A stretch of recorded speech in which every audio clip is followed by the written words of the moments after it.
Mr. Speaker, in 2021, the Liberals promised to permanently eliminate interest on federal student loans. Let's be clear. On page 17 of the Liberal Party's 2021 election platform document entitled Forward for Everyone, it states a re-elected Liberal government will, I quote, permanently eliminate the federal interest on Canada student loans and Canada apprentice loans to support young Canadians who choose to invest in post-secondary education. This will benefit over 1 million student loan borrowers and save an average borrower more than $3,000 over the lifetime of their loan, end quote. This promise seems fairly straightforward. However, Mr. Speaker, it now seems that forward for everyone should read backward for students. On February 17th, I asked the minister responsible whether the re-elected governing party would keep its election campaign promise to students.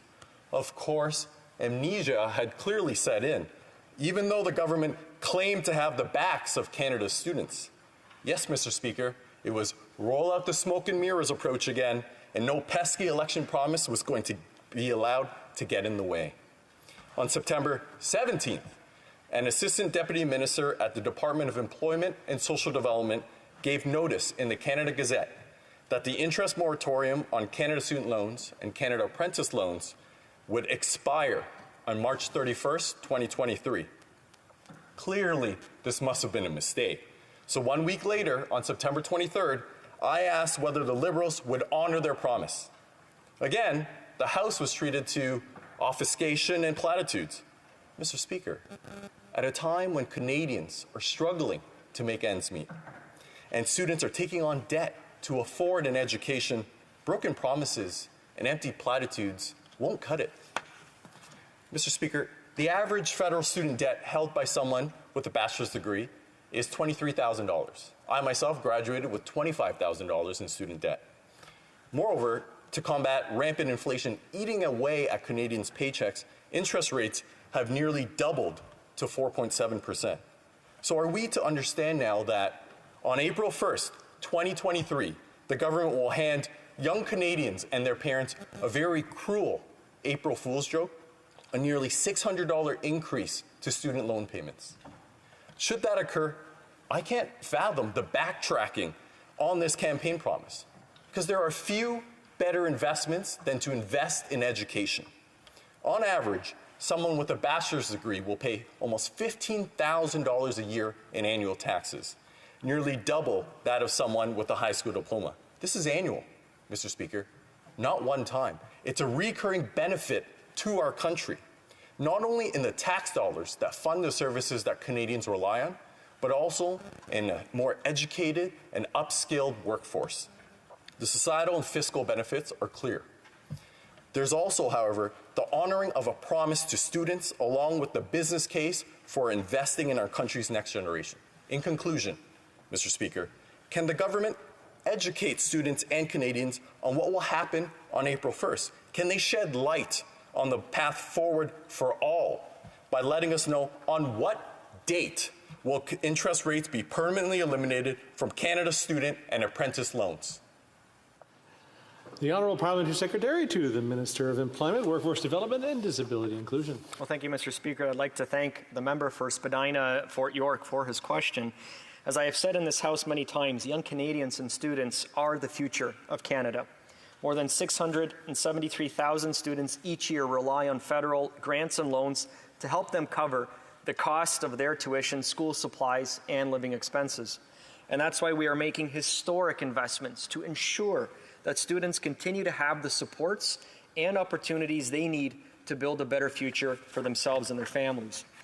With Budget 2022, we are helping doctors and nurses in rural and remote communities who have student loans. We are investing $26 million over 4 years so that nurses in these communities will have up to $30,000 in loan forgiveness and doctors will have up to $60,000 respectively. We are also enhancing the repayment assistance plan as of November 1st, and that means people with an income of $40,000 or less won't have to make payments on their student loans. This measure is expected to help an additional 121,000 Canadians each year who have student and apprentice loan debt. Additionally, the cap on what is considered the monthly affordable payment is being lowered from 20% to 10% of a borrower's household income. What's more, Mr. Speaker, is that these new thresholds will be indexed to inflation to ensure that people's eligibility for repayment assistance keeps pace with the cost of living. And there's more. With Budget 2021, we provided $4.5 billion in funding to support expanded access to post-secondary education. Thanks to the Canada Student Financial Assistance Program, students and recent graduates will have more access to direct financial support, making it easier for them to pay off their student debt. And in the summer of 2021, we extended the doubling of Canada student grants for an additional 2 years. We also changed the requirement so that students can use their current income when applying for a grant. That means people in financial need will not have their previous workforce experience count against them. New measures under the Canada Student Financial Assistance Program ensure that post-secondary financial supports are more accessible. Through these remarkable initiatives, I hope it is clear that we are committed to supporting Canada's students and recent graduates, and that we are committed to building the workforce of tomorrow. Thank you, Mr. Speaker. The honourable member for Spadina Fort York. Mr. Speaker, I don't know what the Parliament Secretary is not getting. People are struggling to make ends meet. Is the government backtracking on its promise? Or is it because this government has overspent and now needs to recoup as much money as possible off the backs of students and parents? The Parliamentary Secretary has refused to answer when they will honor their promise to permanently eliminate interest on federal student loans. Fine. I'll make it simpler, Mr. Speaker. Will this government honor its promise and eliminate interest on federal student loans? Yes or no? Parliamentary Secretary. Mr. Speaker, by investing in our young people today, we are securing Canada's growth and economic prosperity for future generations. We remain committed to permanently eliminating the federal interest on Canada student loans and Canada Apprentice loans. In the meantime, the waiver of interest accrual on student apprentice loans has been extended to March 31st, 2023. This will mean savings for approximately 1.2 million Canadians repaying student and apprentice loans, the majority of whom are women. Mr. Speaker, we will help young Canadians transition into the workforce. This is our commitment, and I would once again like to thank the member for his question. Thank you.